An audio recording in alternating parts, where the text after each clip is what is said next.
आतंकियों ने एक बार फिर दहशत पैदा करने की कोशिश की है। श्रीनगर के बटमालू इलाके में आतंकवादियों ने तौसीफ अहमद वानी नाम के एक पुलिसकर्मी की गोली मारकर हत्या कर दी। आतंकवादियों ने तौसीफ अहमद को उनके घर के बाहर निशाना बनाया। आतंकवादियों के इस हमले में वो बुरी तरीके से घायल हो गए। फौरन उन्हें नजदीक के अस्पताल में भर्ती करवाया गया, जहां इलाज के समय उनकी मौत हो गई। इस आतंकी हमले के बाद सुरक्षा बल के जवानों ने पूरे इलाके को घेर लिया और आतंकवादियों की तलाश शुरू कर दी। तो बौखलाए आतंकवादियों की बुजदिली सामने आई है। यहां पर पुलिसकर्मी को गोली मारी, जिसके बाद उन्हें अस्पताल में ले जाया गया, लेकिन उनकी जान बचाई नहीं जा सकी। और देखिए, हम आपको बता भी रहे हैं किस तरीके से जवानों पर आतंकवादियों ने कायराना हमले किए हैं। श्रीनगर में आतंकवादियों की इस कायराना करतूत पर राज्य के उपराज्यपाल मनोज सिन्हा ने एक ट्वीट किया। उन्होंने अपने ट्वीट में लिखा कि मैं श्रीनगर की बटमालू में आतंकवादियों द्वारा हमारे बहादुर पुलिस जवान तौसीफ वानी की निर्मम हत्या की कड़ी निंदा करता हूं। ये कायरता का काम है और हिंसा के अपराधियों को बहुत जल्द न्याय के कटघरे में लाया जाएगा। इस दुख की घड़ी में शहीद के परिवार के प्रति मेरी गहरी संवेदनाएं हैं। उत्तर प्रदेश के फर्रुखाबाद की जिला जेल जंग के मैदान में तब्दील हो गई। वहां कैदियों ने जेल पर कब्जा जमा लिया और जमकर तांडव किया। इस झड़प में 3 कैदी जख्मी हुए, जबकि 30 पुलिस वाले भी घायल हो गए। बताया गया कि वहां उम्र कैद की सजा काट रहे कैदी की डेंगू से मौत हो गई, लेकिन उसकी मौत की खबर जैसे ही जेल तक पहुंची, कैदी भड़क गए और उन्होंने हंगामा शुरू कर दिया। बात इतनी बढ़ी कि कैदियों ने जेल की ज्यादातर बैरकों पर कब्जा जमा लिया। जमकर आगजनी और तोड़फोड़ की गई। सामने आई तस्वीरों में जेल के अंदर से आग की लपटें उठती नजर आईं। जेल प्रशासन भी कैदियों के आगे लाचार हो गया। बात हाथ से निकलती देख बड़े अधिकारी भी परेशान हो गए। बाद में बड़ी तादाद में पुलिस फोर्स वहाँ भेजी गयी, जिसने आते ही मोर्चा संभाल लिया। हालांकि इसके बाद भी कैदी नहीं माने। पुलिस और कैदियों के बीच जमकर हिंसक झड़पें हुई। सामने आई तस्वीरों में एक आदमी जमीन पर गिरा नजर आया। कई कैदी बैरक की छतों पर चढ़ गए थे, जिन्हें घसीटते हुए नीचे उतारा गया। कैदियों ने आरोप लगाया कि पुलिस ने जेल में फायरिंग की, जिसमें 3 कैदी जख्मी हो गए। 3 हालांकि पुलिस ने इन आरोपों से इनकार किया और जेल में पूरी प्लानिंग के तहत हिंसा भड़काए जाने की बात कही। इस तरीके में इन्होंने लगातार हर बैरक में इन्होंने पत्थरबाजी करना, आगजनी करना, साथ ही साथ जो जेल के जो गेट हैं उनको तोड़ना। बाद में पुलिस ने हिंसा भड़काने के आरोपी कैदियों के खिलाफ मामला दर्ज कर जांच शुरू कर दी। पंजाब में भी तेल के दाम घटाए गए। देश के कई दूसरे राज्यों की तरह पंजाब ने भी पेट्रोल और डीजल की कीमतों पर वैट घटा दिया, जिससे राज्य में पेट्रोल के दाम में प्रति लीटर 10 रुपए तो डीजल में 5 रुपए की कटौती हो गई। पेट्रोल दे रेट असी 10 रुपये 5 रुपये डीजल दे रेट अज तो ही रात तो असी घट कर देंगे। मनी लॉन्ड्रिंग केस में ईडी को एक बार फिर महाराष्ट्र के पूर्व गृह मंत्री अनिल देशमुख की कस्टडी मिल गई। बॉम्बे हाईकोर्ट ने 12 नवंबर तक उन्हें ईडी की कस्टडी में भेजने का आदेश दिया। क्रूज ड्रग्स मामले में एनसीबी की एसआईटी सभी आरोपियों से फिर पूछताछ करेगी। समीर वानखेड़े के हटने के बाद एसआईटी हेड संजय सिंह और उनकी टीम इस मामले की जांच में जुटी है।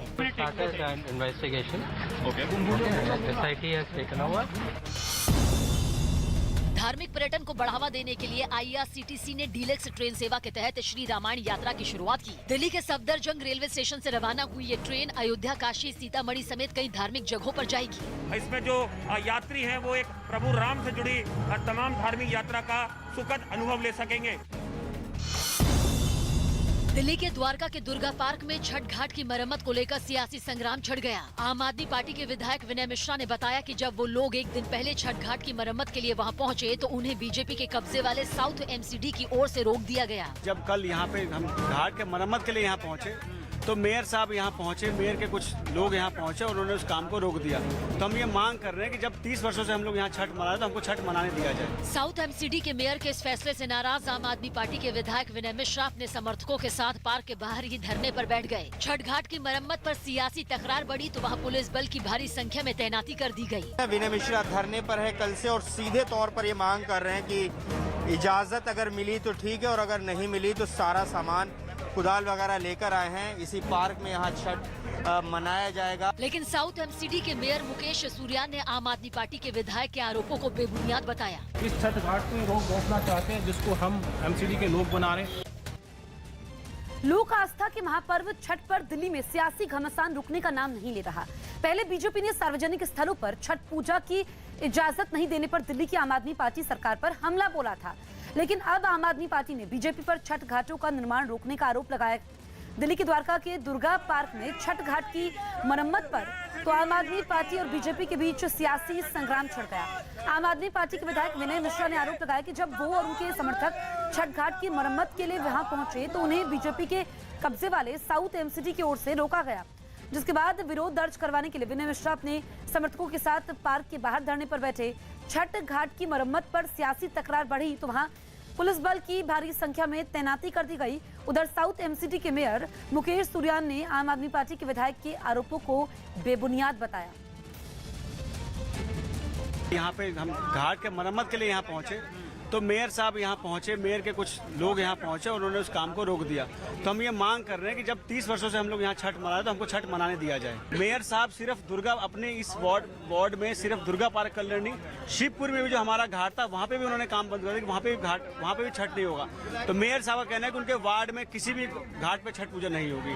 आप देख रहे हो किस तरह से आम आदमी पार्टी के विधायक और आम आदमी पार्टी कार्यकर्ता किस तरह से छठ घाट को रोकने के लिए कितना बड़ा हजूम के साथ में है। इस छठ घाट पे रोकना चाहते हैं जिसको हम एमसीडी के लोग बना रहे हैं। ऑलरेडी हमने एक छठ घाट बना दिया, दूसरा बनाने की प्रक्रिया में। ये छठ घाट ना बने, माता छठी मैया का मंदिर ना बने, इन सब चीज़ों को रोकने के लिए आम आदमी पार्टी के कार्यकर्ता बाहर आकर के अराजकता फैला रहे हैं, महिलाओं बहनों के साथ अभद्र व्यवहार कर रहे हैं। वहीं इस पूरे मामले में एक वीडियो भी सामने आया जिसमें दिल्ली के द्वारका से आम आदमी पार्टी के विधायक विनय मिश्रा नजर आए। इस वीडियो में विनय मिश्रा अपने समर्थकों के साथ सागरपुर इलाके में एक पार्क के गेट के पास खड़े दिखाई दिए। बताया गया कि भीड़ ने कुछ देर बाद उस पार्क के गेट को तोड़ दिया। आरोप है कि आम आदमी पार्टी के विधायक ने कार्यकर्ताओं और वहां मौजूद महिलाओं को पार्क का गेट तोड़ने के लिए कहा। अब महिलाएं आगे आए, हम इस दरवाजे को तोड़ेंगे।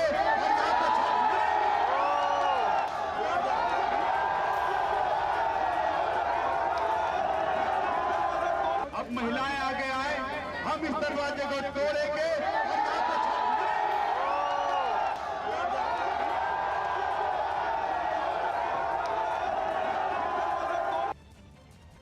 इस हंगामे पर विनय मिश्रा ने खुद सफाई दी और बताया कि उन्होंने प्रशासन से जाने की अनुमति मांगी थी, लेकिन उन्हें कोई भरोसा नहीं दिया गया, जिसके बाद वो पार्क का गेट खोलकर वहां से चले गए। एसडीएमसी के मेयर से हाथ जोड़ जोड़ के विनती की कि भैया यहाँ छठ करने दो। जब मुझे कोई आश्वासन नहीं मिला तो शाम को 5 बजे मैं खुद अपनी तमाम साथियों के साथ उस छठ घाट का गेट खोलकर हम लोग घुसे और हमने उस घाट की सफाई की, उस घाट को बनाया। तो मैं एसडीएमसी के मेयर साहब से कहना चाहता हूँ औपचारिक इसकी परमिशन दे दे ताकि हम शांतिपूर्वक यहाँ छठ मना लें, नहीं तो आम आदमी पार्टी का हर एक कार्यकर्ता भगत सिंह बन के उस छठ घाट पर घुसेगा और पूर्वांचलियों के लिए वहाँ लड़ाई लड़ेगा और पूर्वांचली लोग वहाँ पर छठ मनाएंगे। दिल्ली सरकार ने छठ मनाने की इजाजत तो दे दी है, लेकिन दूसरी तरफ दिल्ली सरकार ने यमुना के घाट पर छठ मनाने पर रोक लगा दी है। यही नहीं, यमुना के घाटों पर जगह जगह पुलिस की तैनाती की गई है ताकि छठ व्रतियों को यमुना किनारे पहुंचने से रोका जा सके। यही वजह है कि बीजेपी ने दिल्ली की अरविंद केजरीवाल सरकार के खिलाफ मोर्चा खोल दिया है। पश्चिमी दिल्ली के बीजेपी सांसद प्रवेश वर्मा ने तो मुख्यमंत्री अरविंद केजरीवाल को चुनौती देते हुए ये तक कह दिया कि वो यमुना घाट पर ही छठ पूजा मनाएंगे और मुख्यमंत्री रोक सकते हैं तो रोक ले। लगे हाथ बीजेपी सांसद मनोज तिवारी ने भी दिल्ली सरकार पर जमकर हमला बोला। जहां एक तरफ हम सभी इस महापर्व को मनाने के लिए तैयारियों में जुटे हुए हैं, वहीं दूसरी तरफ जो दिल्ली के मुख्यमंत्री हैं अरविंद केजरीवाल, वो हमको कोई परमिशन नहीं दे रहे। जब हमने प्रदर्शन किया तो उनको बैकफुट पर आना पड़ा और फिर उन्होंने कहा कि यमुना घाट पर इसको मनाने के लिए परमिशन नहीं दी जाएगी। मैं अरविंद केजरीवाल से कहना चाहता हूं कि अगर छठ का पर्व कोई घाट पर नहीं मनेगा तो कहां पर मनेगा? सड़क पर मनाएंगे। इस प्रकार से यमुना जी पे प्रतिबंध लगाया है वो दिल्ली के लोगों को बहुत दुख दे रहा है। मैं समझता हूं कि इस आस्था पे चोट लगाने को लोग नहीं मानेंगे और लोग यमुना तट छठ करेंगे। मैं अभी भी प्रार्थना करता हूं कि अगले एक दिन में दिल्ली सरकार इसकी परमिशन दे दे, वरना बहुत भद्दी स्थिति दिल्ली की सड़कों पे देखने को मिलेगा। बीजेपी के दिल्ली सरकार पर हमले के बाद आम आदमी पार्टी की तरफ से भी बीजेपी पर पलटवार किया गया। देखिए, मुझे ये लगता है कि शुरू से भाजपा छठी मैया की पूजा के नाम पे गंदी राजनीति कर रही है। पहले डीडीएमए को पीछे से एलजी साहब को कह करके दिल्ली में छठ पूजा ना उसकी पूरी कोशिश की। फिर जब दिल्ली के मुख्यमंत्री आदरणीय अरविंद केजरीवाल जी ने चिट्ठी लिखा कि दिल्ली में जो पूर्वांचल वासी हैं उनकी छठ पूजा हो पाए और इसकी व्यवस्था की जाए, तो फिर यह आदेश आया कि दिल्ली में छठ पूजा होगा। लेकिन फिर जब मिनट्स ऑफ मीटिंग आता है तो फिर पीछे से भाजपा के लोगों ने एलजी साहब से कहकर उसमें यह कह दिया कि यमुना के किनारे पूजा नहीं होगा। देखिए, भाजपा का अहंकार इतना ज्यादा है, 3 विधायक, एसीपी, एडिशनल डीसीपी, एसडीएम सब कह रहे हैं कि भाई छठ घाट बनने दो, लोगों की आस्था का सवाल है, पूर्वांचलियों की आस्था का सवाल है, वो कह रहे हैं नहीं बनने देंगे। ऐसा कौन सा अहंकार है जिसके आगे वो इस प्रकार की बातें कर रहे हैं? सर ये बताइए, मैं जानना चाहता हूँ भाजपा से कि भाई पूर्वांचलियों से क्या नफरत है आपको, छठ घाट से क्या नफरत है आपको? तमिलनाडु के चेन्नई में हुई जोरदार बारिश से शहर में बाढ़ जैसे हालात हो गए, जिसके बाद मुख्यमंत्री एमके स्टालिन खुद हालात का जायजा लेने के लिए सड़क पर उतरे।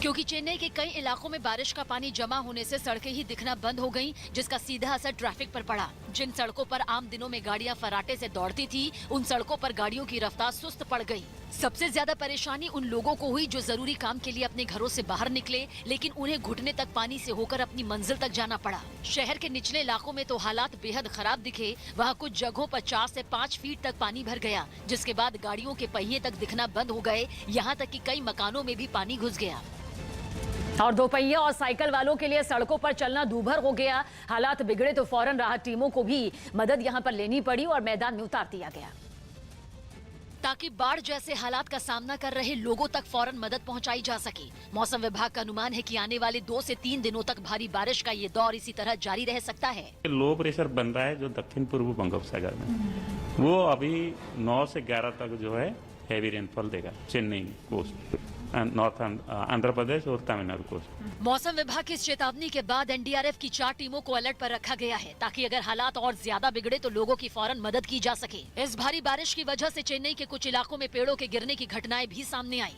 जिसकी जानकारी मिलते ही फौरन प्रशासन की टीमें मौके पर पहुंची और इलेक्ट्रिक आरी की मदद से पेड़ों को काटकर रास्ते को खाली किया। चेन्नई के ज्यादातर इलाकों में एक जैसी ही हालात दिखे। वहाँ के कुछ इलाकों में तो सड़कें किसी नहर की तरह नजर आईं। इन सड़कों पर छोटी बड़ी गाड़ियों का दम निकल गया। शहर में जमा पानी की निकासी आसानी से हो सके, इसके लिए खुदाई करने वाली मशीनों की मदद से नालों की सफाई भी तेज कर दी गई। अवैध धर्मांतरण पर यूपी एटीएस ने बड़ी कार्रवाई की।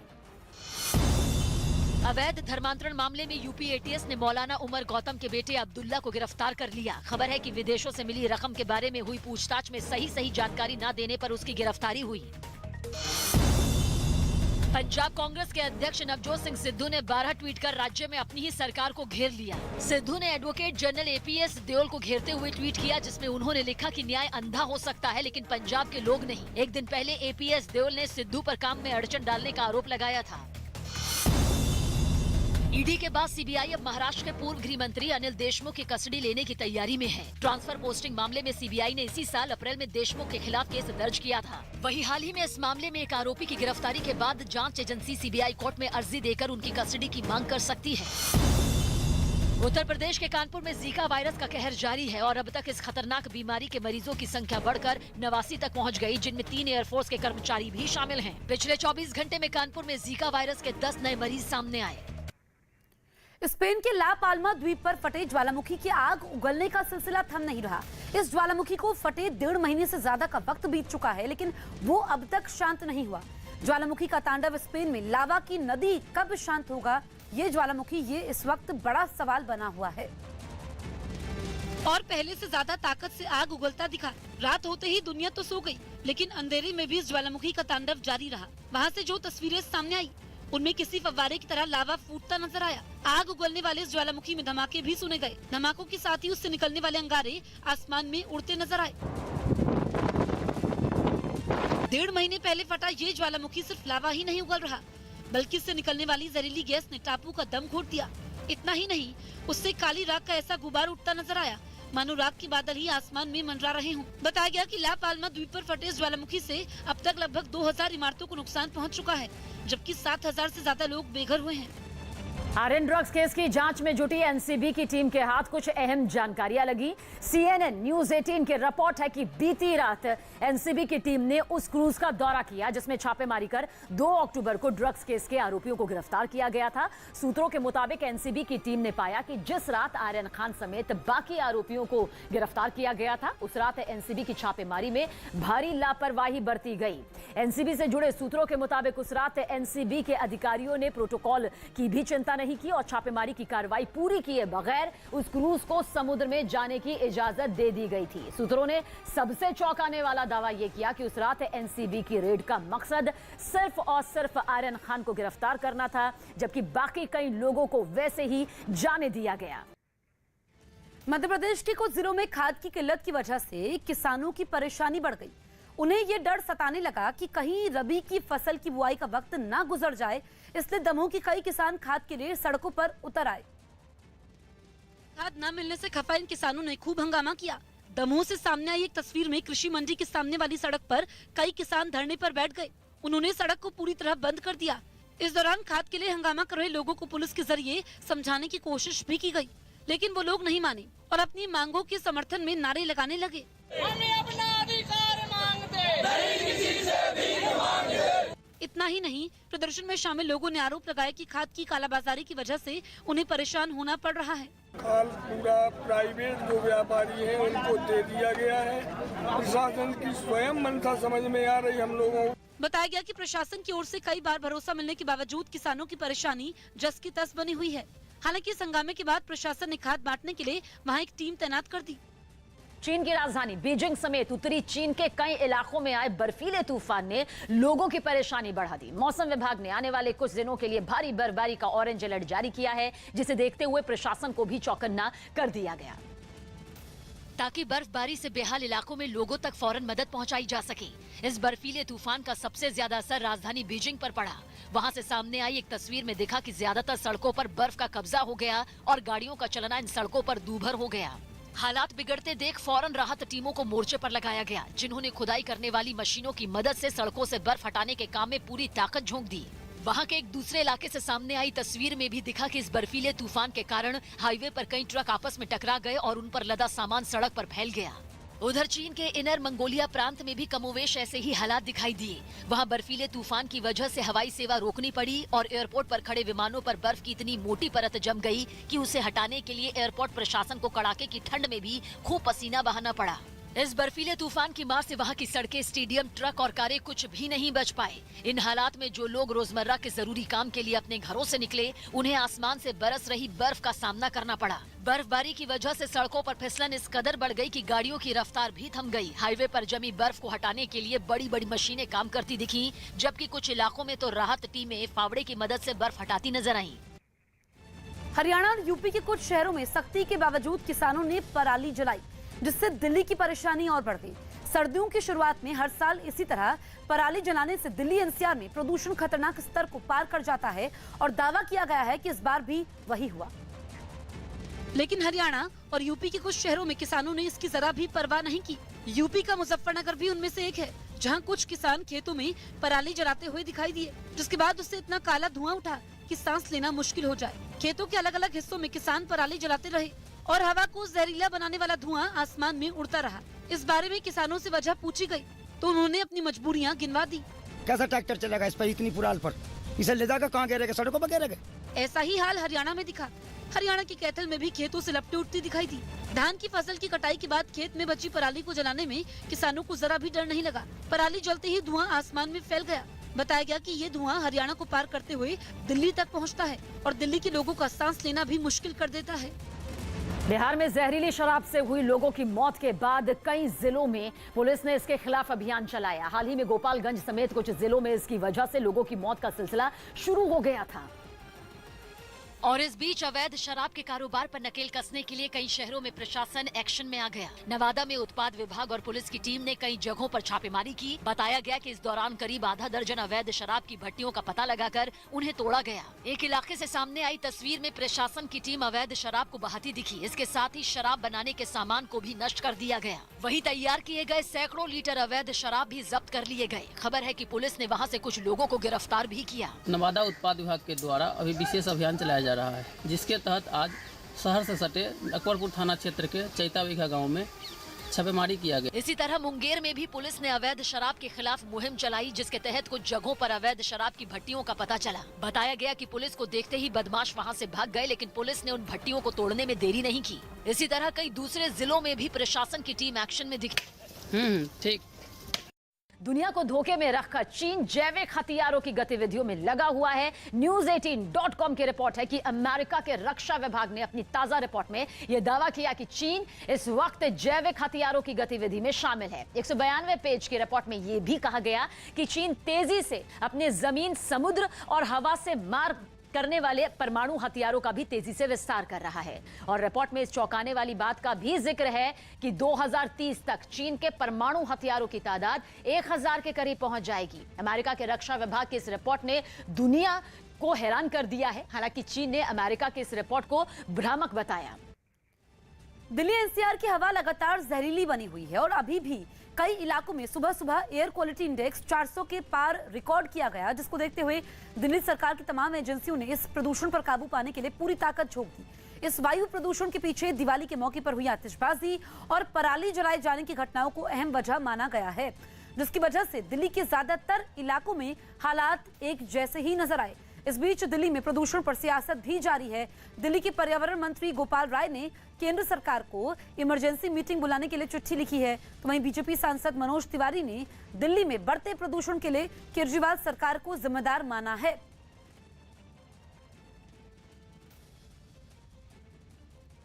दिल्ली के पर्यावरण मंत्री गोपाल राय ने दिल्ली में बढ़े प्रदूषण के लिए पटाखे और पराली दोनों को जिम्मेदार माना और कहा कि उन्होंने केंद्रीय पर्यावरण मंत्री को चिट्ठी लिखकर तत्काल एक बैठक बुलाने की मांग की है।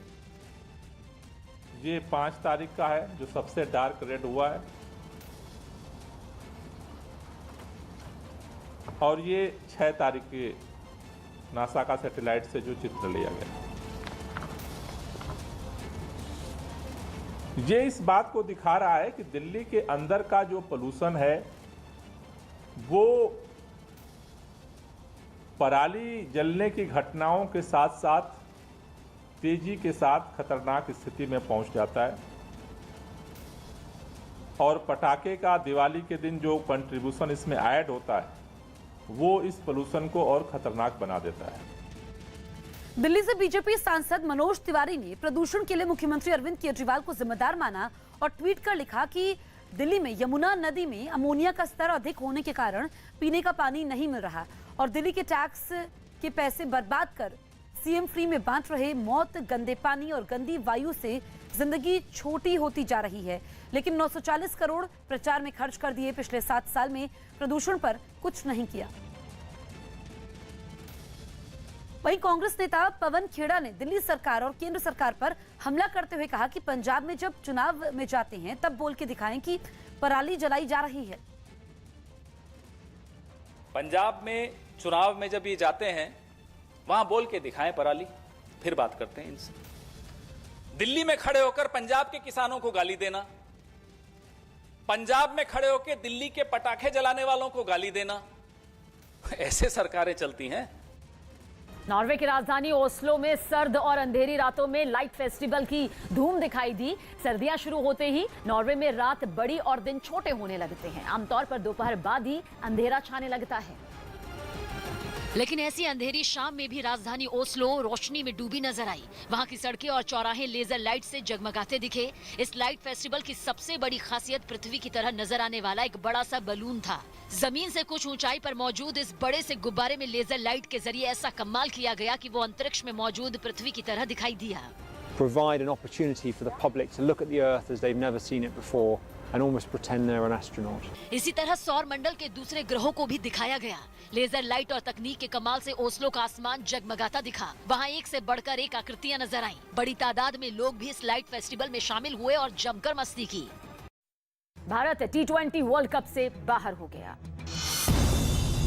T20 वर्ल्ड कप के एक मैच में न्यूजीलैंड ने अफगानिस्तान को 8 विकेट से हरा दिया। इसी के साथ न्यूजीलैंड ग्रुप 2 से सेमीफाइनल में पहुंचने वाली दूसरी टीम बन गई, जबकि भारत इस रेस से बाहर हो गया। पाकिस्तान के प्रधानमंत्री इमरान खान ने सरकार विरोधी प्रदर्शनों को खत्म करने के लिए कट्टरपंथी संगठन तहरीके लब्बैक पर लगा प्रतिबंध हटा दिया। वहीं लाहौर हाईकोर्ट ने आतंकी संगठन जमात उद दावा के 6 आतंकियों को भी बरी कर दिया। अमेरिका के ह्यूस्टन शहर में एक म्यूजिक कॉन्सर्ट के दौरान मची भगदड़ में 8 लोगों की मौत हो गई। इस घटना में 13 लोग भी जख्मी हुए, जिन्हें अस्पताल में भर्ती कराया गया। छठ पूजा के लिए मुंबई के नगर निगम बीएमसी की सख्ती से लोग नाराज हो गए। बीएमसी ने कोरोना का हवाला देते हुए समुद्र के किनारे छठ पूजा मनाने पर रोक लगा दी। यही नहीं, छठ पूजा मनाने वाले संगठनों को कई तरह के दिशा निर्देश भी जारी कर दिए गए। बीएमसी ने ये कहा है कि ज्यादा भीड़ भाड़ हो जाएगी, जिसके चलते समुद्र किनारे जो है छठ पूजा नहीं बनाई जा सकती है। बीएमसी ने समुद्र किनारे छठ पूजा मनाने की जगह अपने खर्च पर आर्टिफिशियल तालाब बनाने और फिर पूजा के बाद उन्हें भरने के निर्देश दिए, जिससे मुंबई में रहने वाले बिहार के लोगों का गुस्सा भड़क गया। यहाँ गुरुवार का मार्केट लगता है, इतना भीड़ होता है, तब कोरोना नहीं फैलता है, और आज का पूजा के लिए कोरोना होगा। एनडीएमसी कन्वेंशन सेंटर में बीजेपी राष्ट्रीय कार्यकारिणी की बैठक हुई, जिसमें पीएम नरेंद्र मोदी और पार्टी अध्यक्ष जेपी नड्डा समेत कई मेंबर शामिल हुए।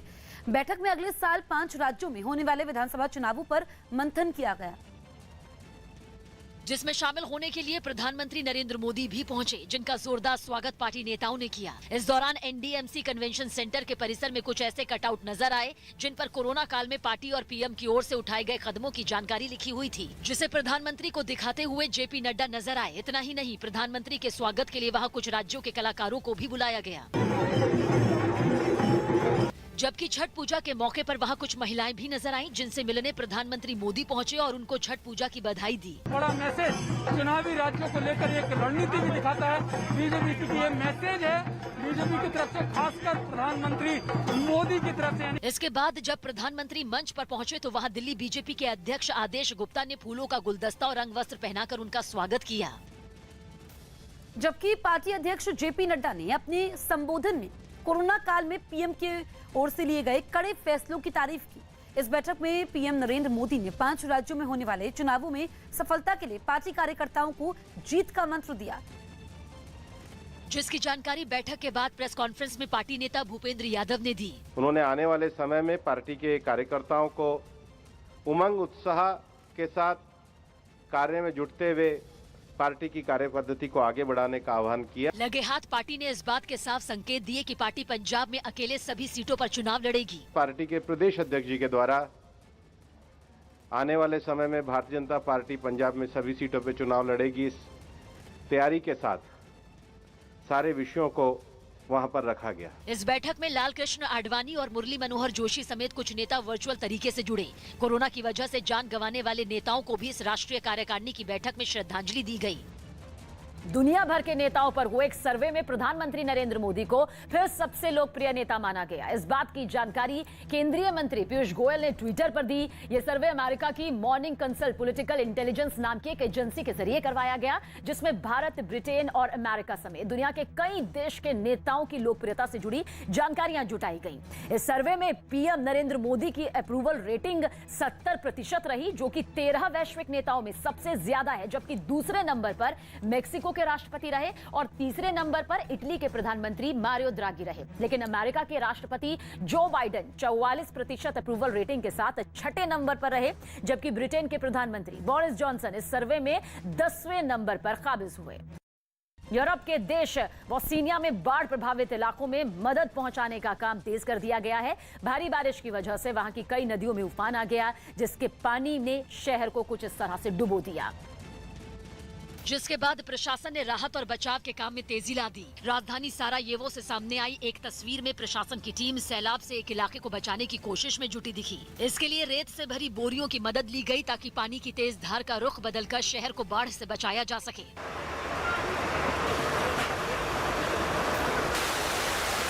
इस काम में खुदाई करने वाली मशीन का भी सहारा लिया गया। इसके बावजूद कई इलाके अब भी पानी में डूबे दिखाई दिए। वहाँ पानी का स्तर इतना था कि सड़कों पर खड़ी गाड़ियों की सिर्फ छतें नजर आ रही थी। कई दूसरे इलाकों का भी यही हाल रहा।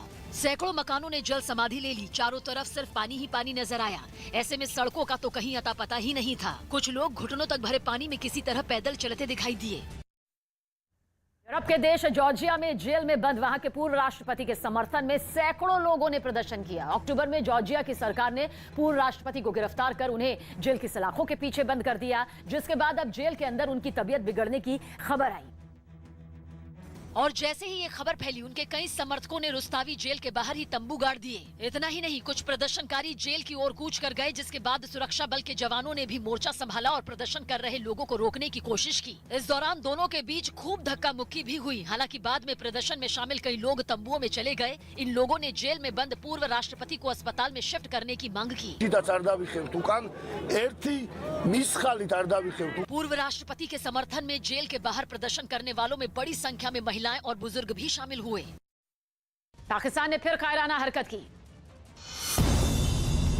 गुजरात के द्वारका के पास समंदर के इलाके में पाकिस्तानी मरीन ने भारतीय मछुआरों की नाव पर अचानक फायरिंग कर दी, जिसमें एक मछुआरे की मौत जबकि दूसरा जख्मी हो गया। पाकिस्तान मरीन चौकी द्वारा भारतीय सीमा नजदीक एक बोट में फायरिंग किया। एक फिशरमैन का डेथ हुआ, एक फिशरमैन इंजर हो गया। एनसीपी नेता और महाराष्ट्र सरकार में मंत्री नवाब मलिक के आरोपों पर समीर वानखेड़े के पिता ज्ञानदेव वानखेड़े ने बॉम्बे हाईकोर्ट का दरवाजा खटखटाया। उन्होंने नवाब मलिक पर 1.25 करोड़ के मानहानि का केस कर दिया, जिस पर कुछ घंटों बाद कोर्ट में सुनवाई होगी।